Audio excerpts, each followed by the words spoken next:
The auctioneer didn't even bother raising his voice for her. $3, someone muttered. And that was it. No name, no past. Just a girl with her wrists tied and eyes lowered, not out of shame, but because she'd long since stopped expecting anyone to meet her gaze. The men laughed. Someone offered whiskey for the next lot, but he didn't laugh. Elias Boone stood at the edge of the barn hat, in hand boots still wet from the river. He hadn't meant to stop in town. He hadn't meant to see the auction at all. But sometimes sorrow walks right up to you, whether you're ready or not. She was Chinese, they said. Couldn't speak much. Likely wouldn't last a week. They were wrong. What they didn't know, what even she couldn't have guessed, was that Elias had once watched someone dear to him vanish into silence. And now, after all these years, he was tired of watching people disappear. So he stepped forward, laid down $3 without a word. When she turned slow, careful, braced for more cruelty than kindness, he didn't smile. He just said, "Let's go." No promises, no rescue, just a space beside him on the wagon. What made a man give away his whole ranch to a girl no one thought worth saving? What did he see in her no one else could? And what happened on that land, far from town, where the wind carried old songs and the past refused to stay buried? Because one morning years later, when the lawyer arrived to sign over the deed, he found the girl running the place, her hair streaked with gray, her hands strong, no longer silent, no longer bought, just home. What happened in those years between a cruel auction and a quiet legacy? And how does a life broken in the beginning find a way to bloom anyway? Stay with us. This story, like the girl herself, starts small, but goes somewhere mighty. The land around Sam Granger's ranch hadn't seen joy in years. Not since the fever took his wife. Not since the last foal was born dead. The fence leaned tired. The porch creaked like it missed being waited on. And Sam, he rose each day before the sun fed his horses in silence and returned to an empty table without a single voice calling his name. They called him dependable in town, solid, but they never called him joyful. He'd gone to the county fair that morning just to trade hayseed. That was all. The auction wasn't on his list, and certainly not the crowd shouting over a girl no older than 17 standing barefoot on a box. Her hair was braided in a way he'd never seen. Her eyes were cast down. Her blouse was torn. No one said her name. The bidding started as a joke, $2, then $3. Some men laughed. One offered a broken harmonica. But when she flinched as they mocked her accent, Sam found his hand rising before he even knew why. $3, he said. Not loud, not proud, just final. Silence fell thick and unsure. And just like that, the gavel hit. She looked up, eyes wide. Not in gratitude, just confusion. Like even hope had gone quiet inside her. He walked toward her, didn't offer a smile, didn't offer his name. He just said, "You don't owe me anything. Let's go." And the girl, small, trembling, and still without a name, stepped down from that box and followed him into the dust. Out past the men, past the noise, to a place where silence waited. The wagon wheels creaked louder than either of them. Sam Granger didn't speak much. Not out of anger or shyness, just years of quiet wearing deeper than his voice. He kept his hands on the reins, eyes on the road, while the girl sat beside him, knees tucked, shoulders drawn small, like she hoped to disappear. She hadn't told him her name. He hadn't asked. But halfway through the hills, just as the sun leaned westward, she said, barely above the rattle of the wagon, "My name is Melon." Sam gave a slow nod. "All right." Nothing more. But she turned her head, just slightly watching him, like she didn't expect that to be enough. When he didn't press, didn't look surprised, she seemed to exhale for the first time since stepping off the auction crate. At the ranch, the horses neighed at the scent of her. Even the dog, half blind and always suspicious, tilted its head and did not bark. The house was plain, 1-story, 2 rooms, wooden beams faded by storms. Sam opened the door and stepped aside. "You can sleep here," he said, pointing toward a small cot near the hearth. "It's not much, but it's safe." She paused, not from fear but disbelief. She looked at him, really looked, then stepped inside with slow feet. In that moment, Sam knew 2 things. She'd been kept somewhere she couldn't leave. And he wasn't the first man to lead her indoors, just the first who didn't mean to keep her there. That night he slept in the barn. Not because she asked, but because something about dignity required distance. And Melon, wrapped in a threadbare quilt, finally slept without shoes on. The next morning, Sam Granger found her in the garden patch kneeling by the beans. No one had told her to do anything, but there she was, fingers in the soil, moving slow, steady, like she was asking permission from the earth. He stood at a distance with the feed pail in his hands and didn't say a word. Just watched. By noon, the air had warmed enough that she rolled her sleeves to the elbows. He saw faint bruises still blooming across her forearms, old ones, faded yellow with purple centers like flowers that had gone wrong. She never flinched when he passed, but she never met his eyes either. They fell into a rhythm. She swept the porch without being asked. He chopped wood without comment. In the evenings, she boiled water for tea and set 2 cups, even if one went untouched. One night, the wind howled hard enough to shake the shutters loose. Melon ran to the door, hands bracing its shut breath, shallow chest heaving. Sam came in from the barn and saw her crouched there, still gripping the handle like it might burst open. "It's just wind," he said. She nodded, but didn't move, didn't speak, just shook. So Sam sat on the floor beside her, not touching, not crowding, and said nothing more. They stayed like that a long time.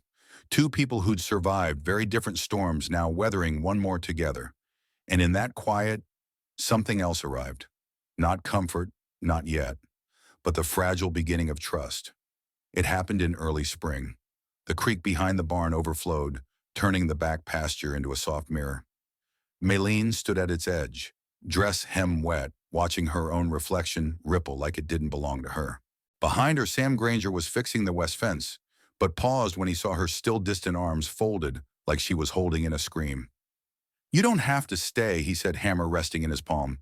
"If you ever feel like leaving." "You got that right." She turned, the wind lifting the black wisps of her hair. Her answer came slowly, in broken English. "I know." Then, after a breath, "But no place else remembers me." She walked back toward the house, leaving small muddy footprints. That night, she set out a 3rd cup on the table.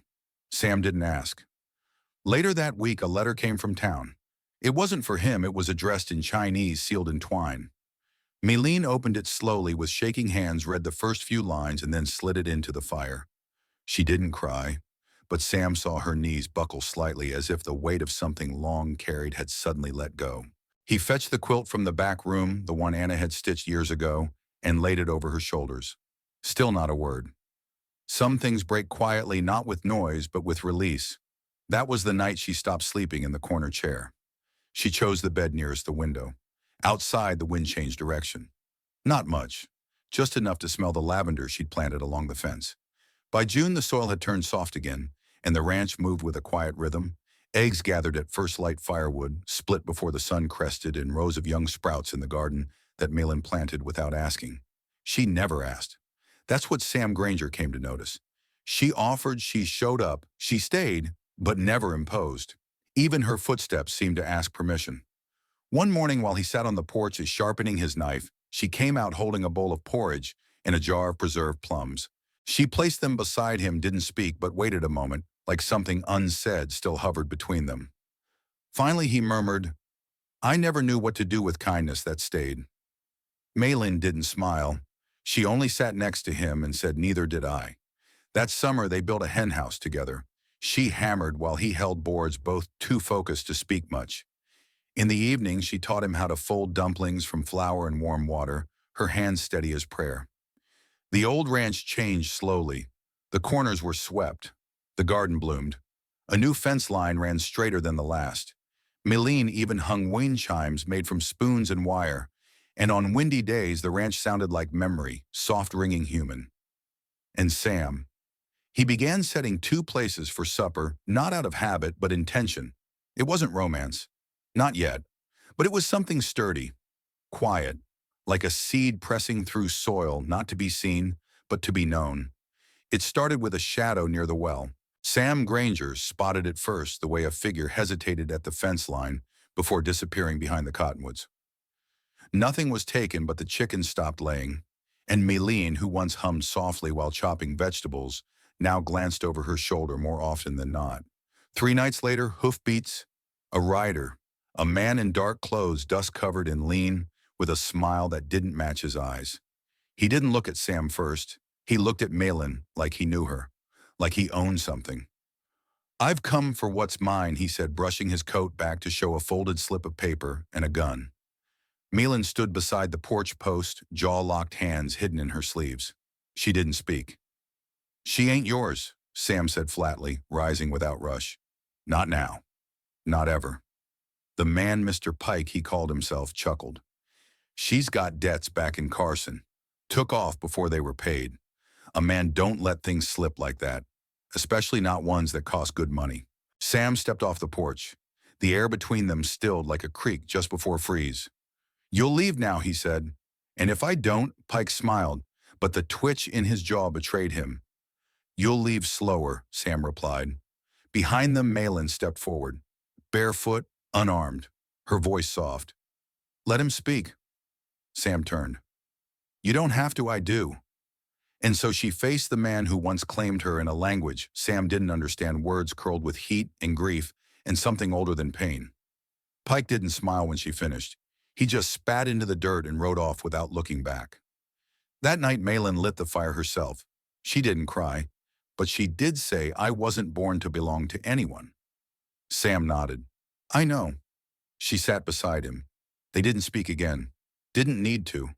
By late spring, the ranch no longer echoed with just one man's footsteps. The doors no longer creaked from disuse. The windows no longer rattled from wind alone. The front stoop, once swept only by weather, now held two pairs of boots, his and hers side by side. Boone had grown quieter with time, not from sorrow anymore, but from a kind of peace that asked for no noise. His mornings began with tea instead of coffee. His evenings ended with Melon humming while sewing by lamplight. No one had told them what they were becoming. No words were exchanged like vows. But in the small things, how he folded her shawl when she left it by the porch, how she buttered both ends of his bread without asking, it was becoming clear. She had not asked for the land. But one morning, Boone pressed a folded deed into her hand without explanation. She read it silently, then placed it back in his palm. "I don't want it," she said. "Not like that. I'm not giving it because I think you owe me," he said, voice almost lost to wind. "I'm giving it because you stayed, because this land listens to you now. And I do too." She didn't cry. She just nodded, then turned back toward the stove and asked what kind of soup he liked best. And in that moment, the land barren for so long felt like it had finally bloomed. They didn't speak of love, but it was there, in soil and silence, in the steam rising between two chip bowls. Sometimes the greatest gifts are the ones we never asked for, just like Melon never asked to be seen, and Elias Boone never expected to feel again. But in that quiet place beneath the cottonwoods where sorrow once settled like dust, something tender grew. Not love in the way stories usually tell it, but something steadier, a trust shaped by silence, by showing up day after day, with a meal, a mended fence, or a porch light left on when the night felt too long. Melon didn't need saving, she only needed space to choose. And Elias, maybe he just needed someone to stay. And so the ranch changed, not because of grand words or sweeping gestures, but because two people once cast aside chose to offer each other a little more kindness than the world had shown them. That's what healing looks like, sometimes slow, unspoken, ordinary in the best way. And maybe that's something we can all carry, the reminder that dignity, like love, isn't given. It's recognized. If this story moves something in you, we hope you'll stay with us. Subscribe to None, Wild West Saga. Share this story with someone who believes in second chances.